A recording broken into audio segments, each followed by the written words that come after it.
Hello শিক্ষার্থীবৃন্দরা, আশা করি তোমরা সবাই ভালো আছো। তো আজকে যেটা দেখাচ্ছি নমুনা পার্ট ১, সেটা হচ্ছে অষ্টম শ্রেণীর হিন্দু ধর্ম। তো আপনাদের আমি একটা কথা বলি, সেটা হচ্ছে যে ৯ তারিখ রাতে আমি কিন্তু নমুনা মূল্যায়নের প্রশ্ন এবং উত্তরসহ দিয়ে রাখবো। তো অবশ্যই চ্যানেলটাকে সাবস্ক্রাইব করে রাখবেন।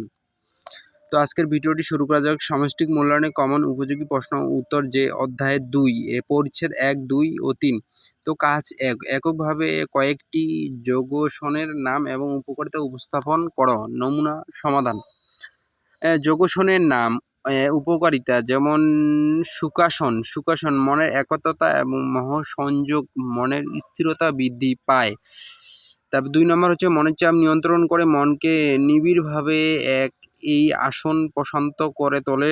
মানসিক উদ্বেগ, অনুদ্বেগ, ক্ষুধা, পিঠের ব্যথা উপশম এবং মেরুদণ্ড সবল করে, পেশি সবল এবং পরিতন্ত্রের, দেহের রক্ত সঞ্চালন বৃদ্ধি করে, পায়ের পাতা প্রসারিত হয় এবং পেশি শিথিল হয় এবং শারীরিক উত্তেজনা প্রসারিত হয় গাঁটের।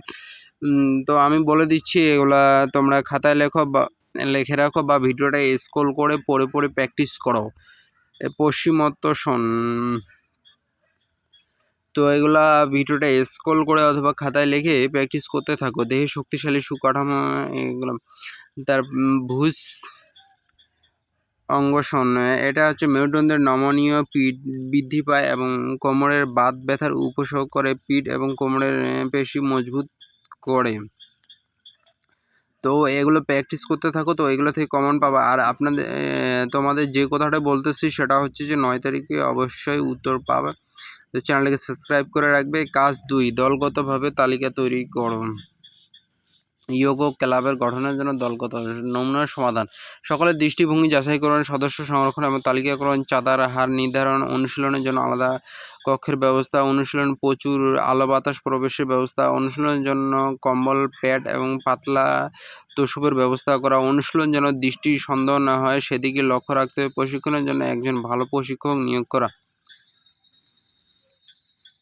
কাজ ৩, শনি পূজার কি কি প্রভাব দেখা যায় পারিবারিক ও সামাজিক জীবন বর্ণনা করো। তো এটা আমি বলতেছি, তোমরা ভিডিওটা স্ক্রল করে অথবা খাতায় লেখো। মানুষের মনে আকাঙ্ক্ষার শেষ নেই, আশা আকাঙ্ক্ষা পূরণের জন্য এইভাবে পড়বা। পৃথিবীর উপর সৌরমণ্ডলে, মানে আমি আন্ডারলাইন করে দেখাচ্ছি, এইভাবে কিন্তু ভিডিওতে বলা সম্ভব না। তো তোমরা সবাই ভিডিওটা দেখে অথবা ভিডিওটা স্ক্রল করে খাতায় লিখে নিয়ে প্র্যাকটিস করতে থাকো। মাল্টিমিডিয়া, পোস্টার এবং পেপার ইত্যাদি যে কোনো বিষয়। তো পোস্টার পোষণের শক্তিপীঠ এবং অবস্থান উল্লেখ করা হলো। শক্তিপীঠ, বিমল শক্তিপীঠ, ভারতের ওড়িশা রাজ্যের পুরী জগন্নাথ মন্দিরে অবস্থিত। তারপরে শক্তিপীঠ তারা তরুণী শক্তিপীঠ কামাখ্যা শক্তিপীঠ, তারপর দক্ষিণা কালিকা শক্তিপীঠ, ভারতের পশ্চিমবঙ্গ রাজ্যের কলকাতা কালীঘাটে। তো আজকে যে সর্বশেষ প্রশ্নটি রয়েছে, তো আমি আবার কালকে তার যে দ্বিতীয় পার্টের ভিডিওটা দিব। তো চ্যানেলটাকে সাবস্ক্রাইব করে রাখবেন।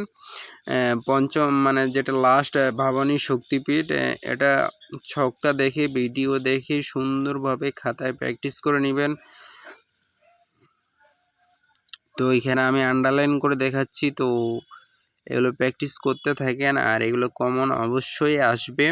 তো তার পাশাপাশি আপনাদের যেটা কথা বলতেছি, চ্যানেলটা সাবস্ক্রাইব করে রাখেন। ক্লাস 6 থেকে 9 পর্যন্ত সকল ধরনের